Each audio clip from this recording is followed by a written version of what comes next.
Have you ever wanted a podcast that did it all? Sports, politics, world events. Well, you have come to the right place, because you are listening to C&C Talks.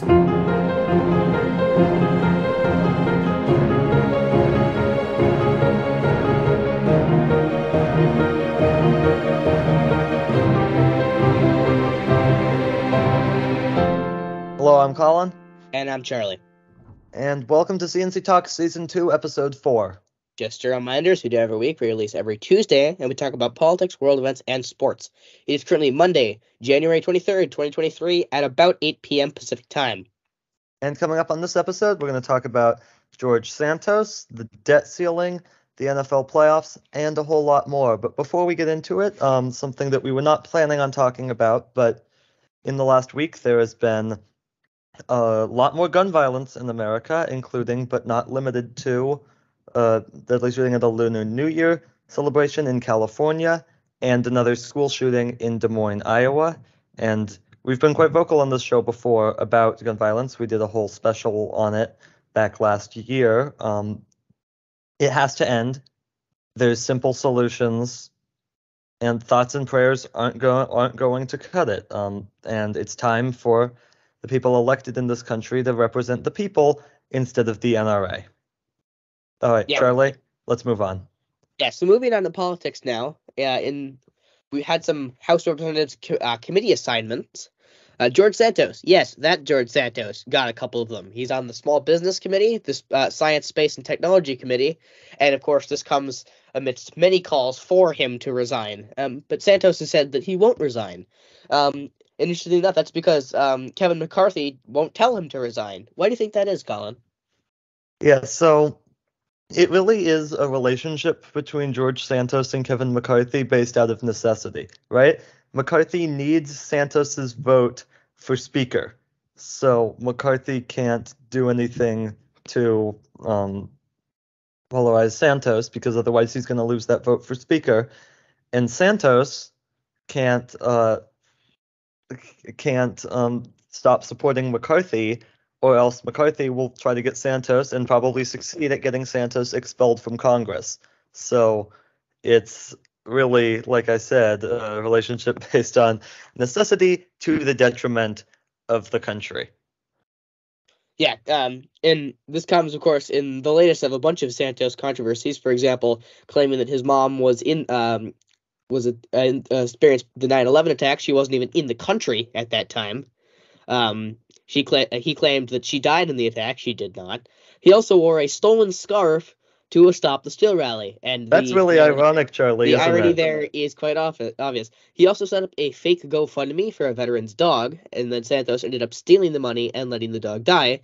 Which, I mean, no matter what side of the political spectrum you are, I mean, you can't be doing that. Exactly. And then there's the drag stuff where he was revealed to have been a drag queen in Brazil. And of course, there's not really a problem with being a drag queen, except that he and his party are completely against drag. They've basically made it part of their party's identity to try to get rid of drag across the United States. Yeah, and yeah, that's the party that he ran for, and it is interesting that he managed to essentially lie his way into Congress. And in some ways, right, basically everybody lies their way into Congress. His were just A, more egregious than everyone else's, and B, he got caught, right? And, I mean, we see some, not a lot don't, but we see some Republicans speaking out against him. It's not because they think that what he did was wrong, it's because he exposes the rest of them. He gives them a bad name. And honestly, in my opinion, the Republican Party would be better off, just for the future of their party, expelling George Santos from Congress, because, the Democrats can't define you anymore as the party of George Santos, because you can say, no, we were against George Santos, we saw what he did, we got rid of him. Yeah, and this is actually a trend of far-right Republicans getting top spots on the Oversight Committee, including Marjorie Taylor Greene, Lauren Boebert, Paul Gosar, and Scott Perry, and several others who also opposed Kevin McCarthy. This is likely part of the deal that they made in order for McCarthy to get the votes for Speaker a few weeks ago.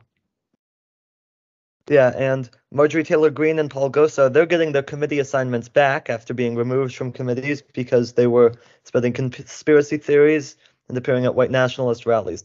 Meanwhile, Kevin McCarthy is kicking several Democrats off committees, kicking Ilhan Omar off of the Foreign Affairs Committee and Eric Swalwell and Adam Schiff off of the Intelligence Committee. It's going to set up a long fight over this. McCarthy can personally just remove Swalwell and Schiff as those committees are both select committees. But with the Foreign Affairs Committee, Omar, that would need to go to a full vote on the House floor as to whether to remove her. And we'll see if McCarthy can get those votes to remove her. But Charlie, there's no real reason for kicking them off committees.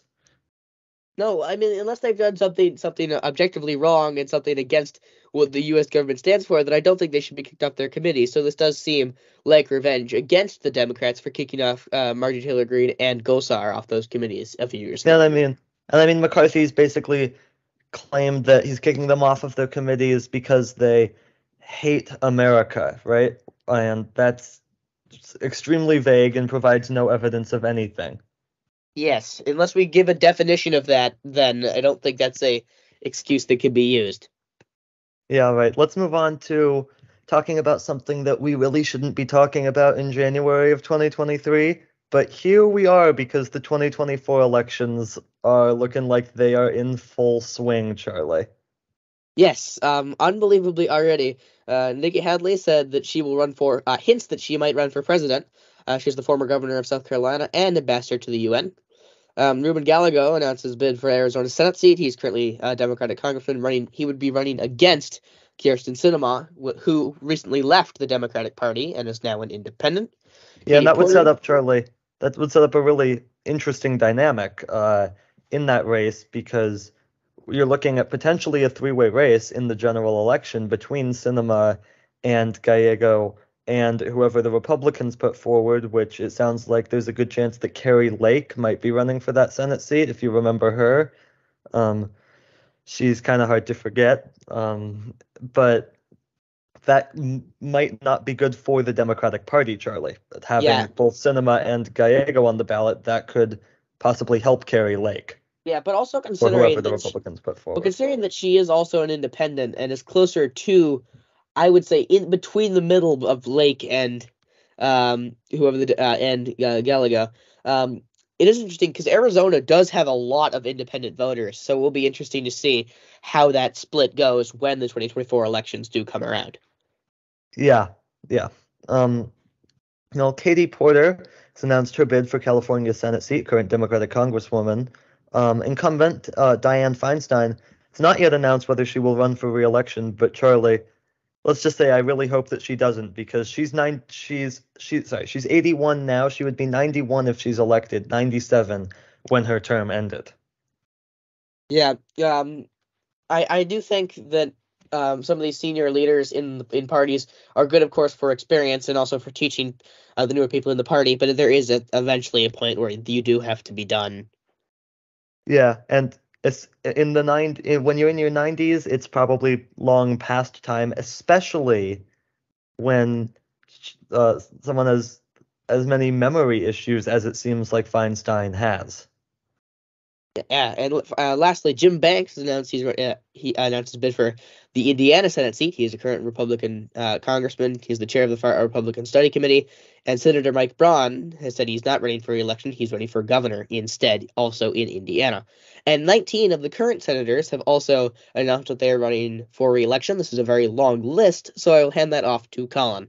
Yeah, so the list is Democrat Chris Murphy of Connecticut, Republican Rick Scott of Florida, Democrat Mazie Hirono of Hawaii, Angus King of Maine, who is an independent but caucuses with the Democrats, Democrat Elizabeth Warren of Massachusetts, Democrat Amy Klobuchar of Minnesota, Republican Roger Wicker of Mississippi, Republican Josh Hawley of Missouri, Republican Deb Fischer of Nebraska, Democrat Jackie Rosen of Nevada, Democrat Bob Menendez of New Jersey, Democrats Martin Heinrich of New Mexico and Kirsten Gillibrand of New York, and Democrat Sherrod Brown of Ohio, Democrat Bob Casey of Pennsylvania, Republican Ted Cruz of Texas, Democrat Tim Kaine of Virginia, and Democrats Maria Cantwell of Washington and Tammy Baldwin of Wisconsin. And there will probably be other people that announce that they will are running for re-election in the next couple of months. Also, in the next couple of months, we'll probably see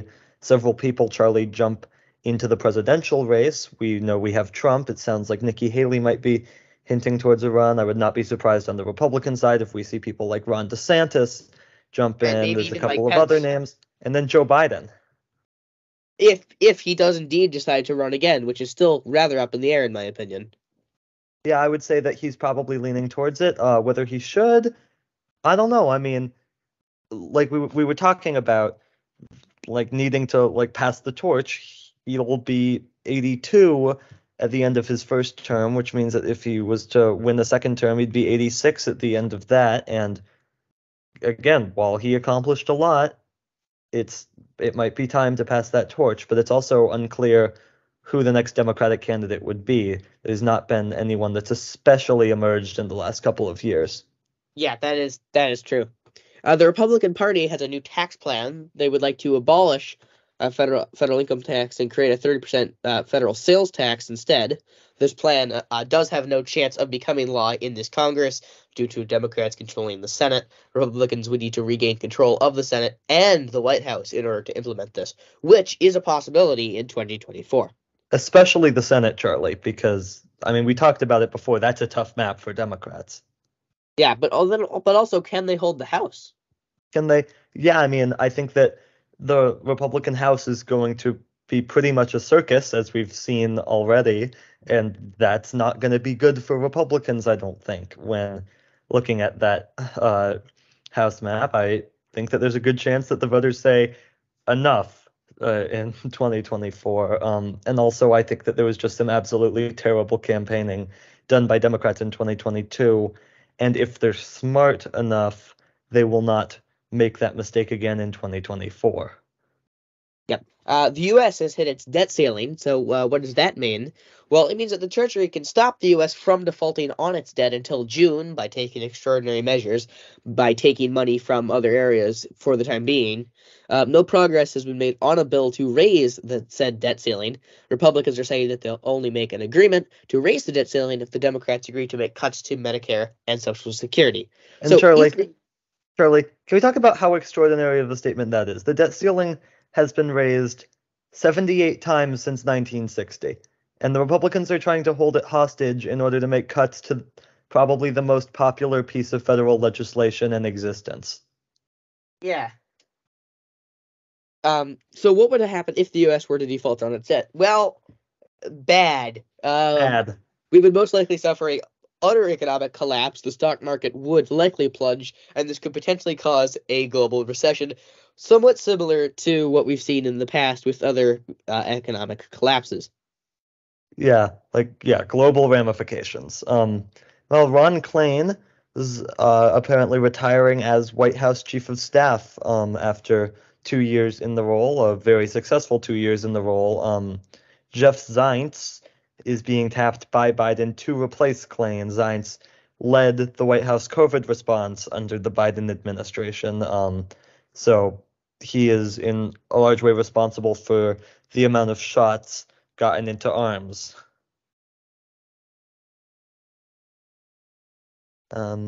Meanwhile, the Supreme Court leak, Supreme Court saying that their investigation into who leaked the draft of the Dobbs decision turned up nothing, Charlie. Yeah, that is interesting because they did this whole investigation, they did this whole big thing, and then they didn't find anything. So it is interesting. But do you think they actually do know?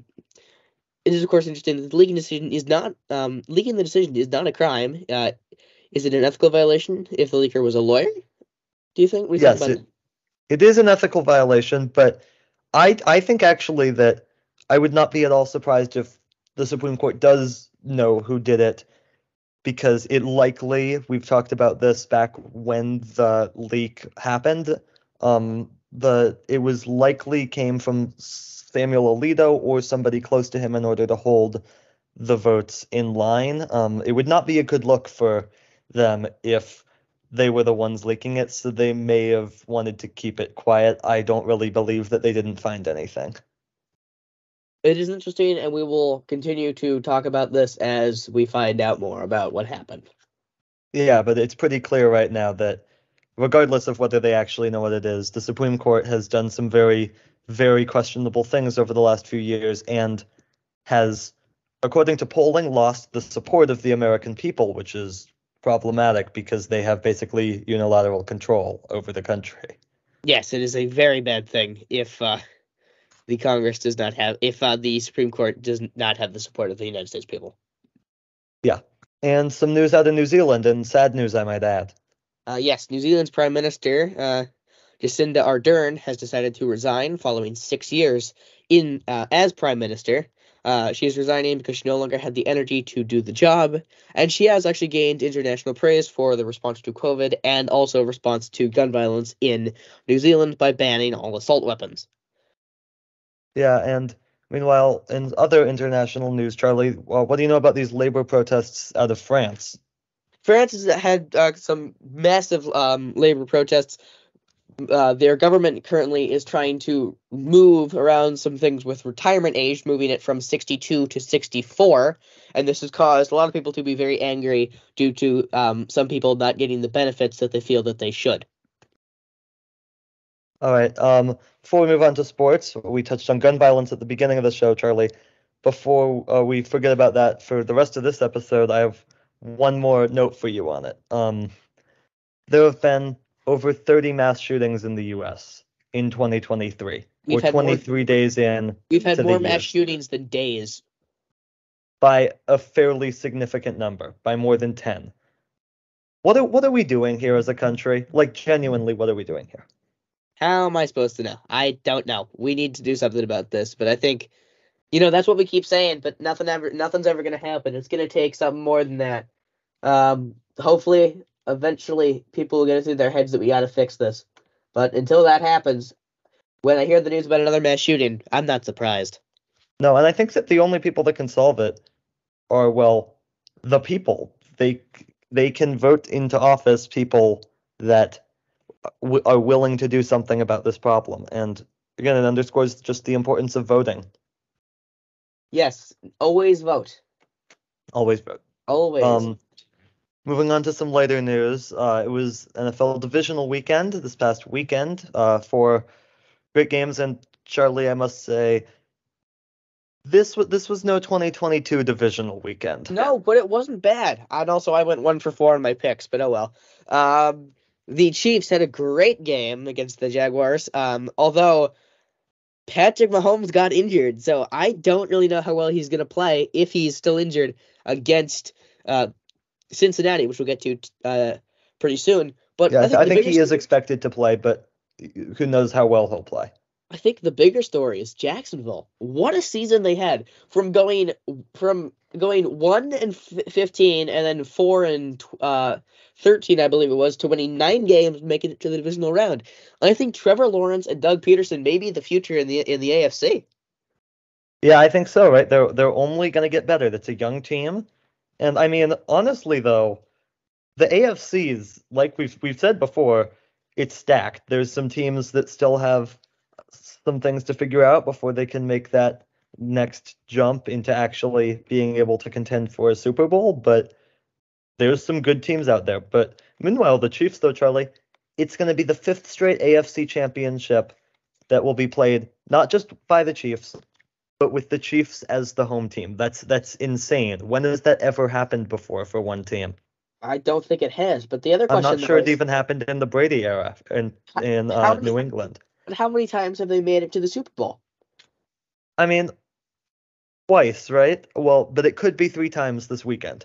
It could be, but it probably won't be. I think since he's going to do it again. We'll get to that in a minute. But the Eagles, they beat the Giants. Do you feel better now about the Eagles after that strong performance and Hurts back and maybe healthy. Yes, I think I now trust the Eagles a lot more. I think what a game San Francisco, Philadelphia is going to be this weekend. Yeah. But meanwhile, the Giants, another team that had a strong season, They put well up 7 overperformed points. expectations. Yes, they put up is Brian 7 Dable points. coach of the year? Maybe. I think Doug Peterson gets there just ahead of him, but it's close. There's a lot of good choices this year. Let's not forget about people like Pete Carroll. Yeah, or Kyle Shanahan as well with Brock Purdy. With Brock Purdy, yeah, what an amazing job he's done. There's some good candidates. The Bengals, they beat the Bills. What are your thoughts on this one? Oh, Buffalo just looked terrible in that game. And yet again, they lose in the divisional round. No coin toss needed. Yeah, I want to talk more about the Bills than the Bengals. Right? Nick Wright of Fox Sports, First Things First in the Nick Wright show. I generally don't agree with most of what he says, and I think most of what he says is just to stir up chaos. But he's right here. Buffalo was the preseason favorites, but I feel like they're farther away from winning a Super Bowl than they were when they lost last year in the playoffs. Right? I disagree. They're I mean, sure, they're a great regular season team. I mean, also the Bills struggled against the Dolphins at home with Skylar Thompson starting. They have not performed in the playoffs. They've only added pieces over the last couple of years, and they're still not there. They can't beat the other elite teams in the AFC. Colin, if you look at the fourth quarter of that game, if you went to the Bills' defensive depth chart and you look at their secondary, you'll know why they lost.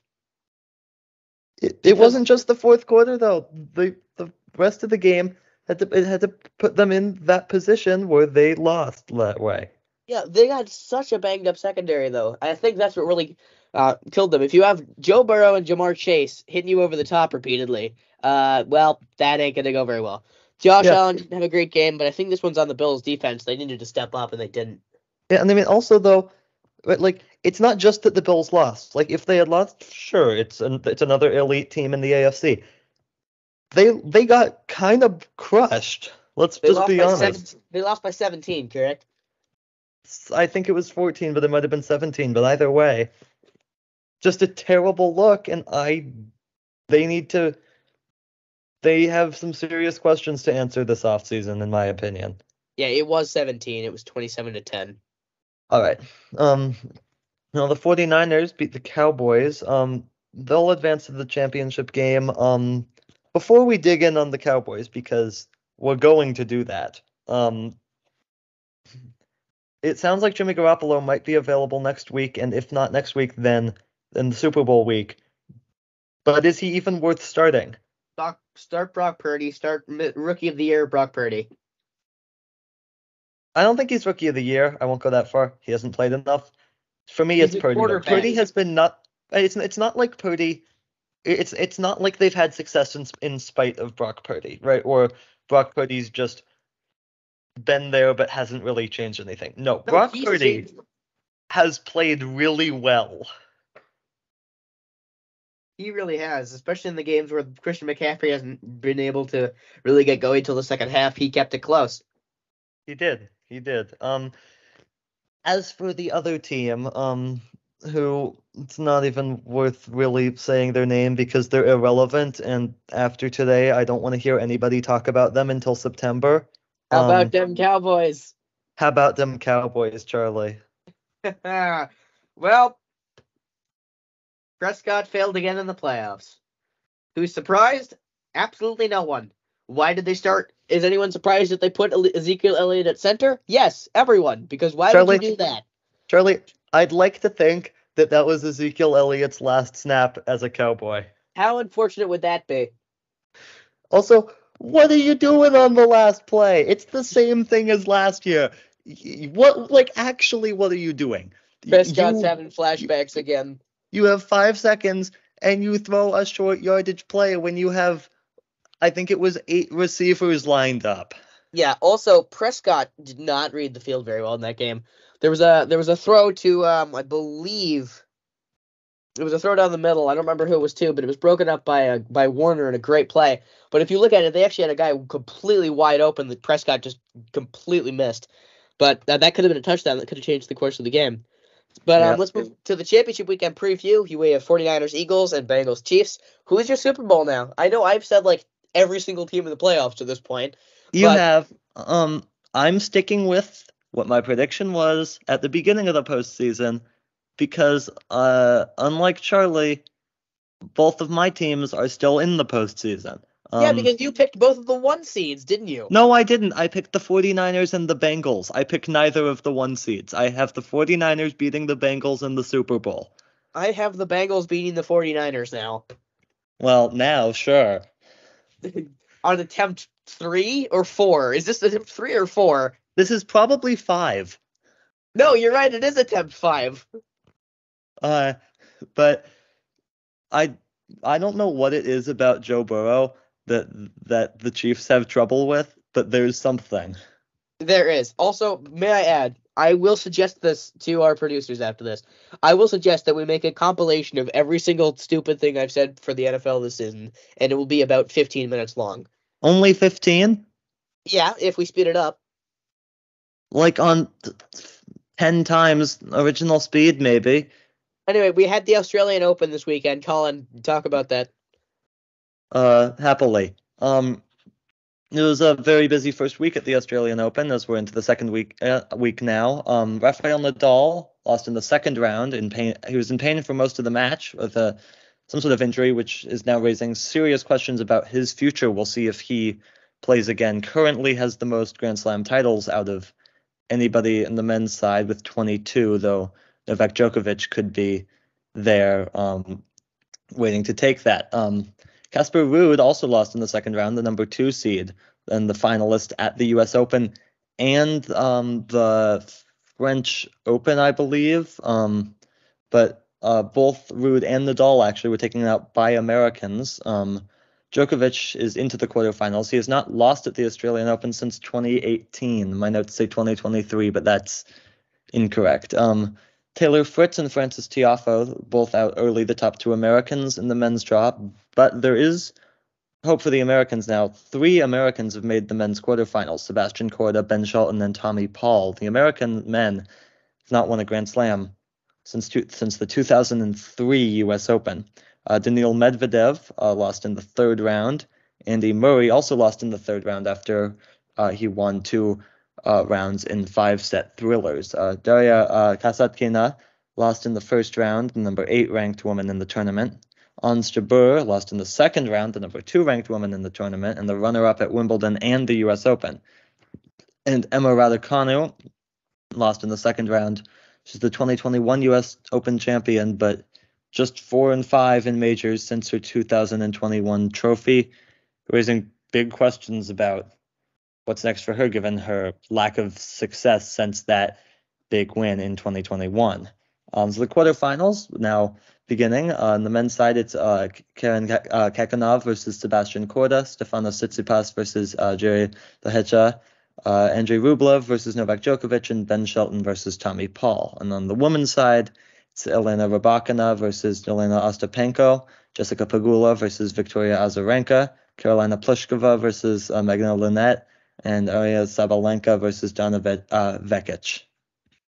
All right, now let's move on to the NBA. LeBron James is very close to the all-time scoring record. What do you think he'll get there? I mean, obviously, he's just a couple hundred points away at this point. It's only a matter of time. I could easily see him getting there before the All-Star break, which is coming up in just under a month. And the Warriors continue to struggle. Are their title hopes gone at this point? I won't say that they're fully gone. I mean, I'm a Warriors fan, so that might be wishful thinking at this point. I won't say that they're fully gone, but it's not looking good. They need to get it together, and I feel like we've been expecting for most of the season so far that at some point they would get it together. They're the defending champions after all, but the season's more than halfway over now, and I've yet to see a sign that that's going to happen. They're 23-24 at the moment. That's terrible. The one thing that is good if you're a Warriors fan, right, if you get into the postseason, you have more experience than anybody else in the postseason, so that matters. Also, you have one of the best starting fives in the NBA. In the postseason, starters tend to get more minutes. That's going to benefit you more than other teams, right? Because the Warriors' biggest problem right now is their bench. Yeah, and also some good news if you're looking at patterns. So far in both the NBA and the NFL, the defending champ from last year didn't do very well. So come on, Astros, please fall apart. Come on, we're rooting for it. But another NBA news: the Kings are third place in the West. Are they for real? Could they do this? Yes, and I'll tell you why. It's their new coach. It's Mike Brown, former assistant with the Warriors, which I think is actually a big reason why the Warriors are struggling. It's a really good defensive coach. That's been the Warriors' biggest problem.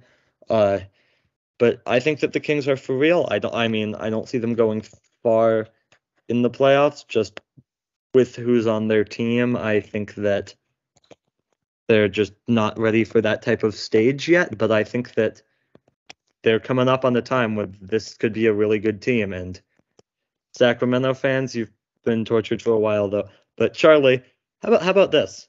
Some of the biggest playoff droughts in North American sports have all been broken in the last year, and it looks like the Kings are gonna do that too. If they do, who's next? I'm not sure. I know that the Angels currently have the longest streak in baseball. I'm thinking, is it Buffalo? Is it the Sabres? They're up there. Speaking of the Angels though, Charlie, this is way off topic, but speaking of the Angels, Arte Moreno is now not going to sell the team. Oh, well. Haha. So if we're looking at the NBA, who else in the West has a chance? I think you got the Nuggets, the Grizzlies, the Pelicans, and the Mavericks, and then the Kings as well. And then in the East, I would say you got the Celtics, the Bucks, the 76, the Sixers, the Nets, and maybe the Cavs as well. Yeah, I mean, that sounds about right. I'd throw in a couple of other names, maybe the Heat in the East, but that seems unlikely. Maybe the Clippers or the Suns in the West. Again, seems unlikely, but I feel like really the top of the East is really good. The rest of it's kind of not. Top of the West is really good. The rest of it's kind of not. Okay, real quick for a second, Colin. Did you just say the Heat? Sorry, the Suns. Yes. You trust them? You do? No, I don't trust them, but I feel like they should be good, and you can't count them out. I mean, I kind of feel like in recent years they've been the Cowboys. True. Except, sorry, no, never mind. The Cowboys wouldn't get to the finals. Yeah, that's Never the mind. only problem. Never mind. So let's move on to the NHL season. Finally, hockey fans, we get to talk about you guys. Yeah, and we have a team now. So, so far this Kraken season, how would you characterize it? Good, very good. Matty Beniers is sensational. Let's go. They've made some improvements. They're going to get to the postseason almost certainly. We'll see how far they can get in it, but it's going to be a fun ride. Also, Charlie, the Boston Bruins are on a historic pace. They're on pace to be the best team ever. Do you think they'll get there?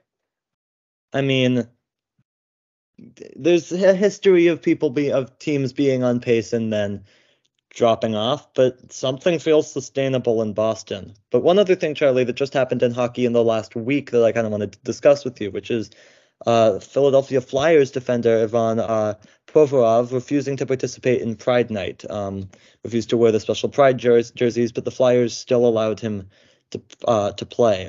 Provorov claims that his religious beliefs don't support the LGBTQ community. Provorov is Russian Orthodox. What are your thoughts on this? I think that if he doesn't want to play on Pride Night, he doesn't have to, but I don't think he should be allowed to play. Yeah, if he doesn't wear the jersey, he shouldn't be allowed to play for that day, and then you can bring him back for the next game. I kind of feel the same way, and But I think it speaks to a larger issue about religion in this, and I don't feel like it's an acceptable excuse, Charlie, to not support the LGBTQ community. What do you think? Yeah, I agree. I think as I was saying, I don't think it's as you think you were saying, it's not really a very good excuse. But I do think, unfortunately, we have run out of time. Yep. All right. So make sure that you subscribe. Episodes coming out every single Tuesday, available wherever you listen to podcasts. Make sure to visit our website, cctalks.net, which has everything that you need to know about the show.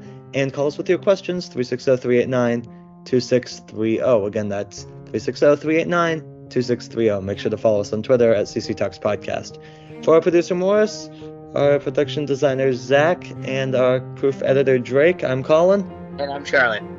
Thanks for listening, and we will see you next week, everybody.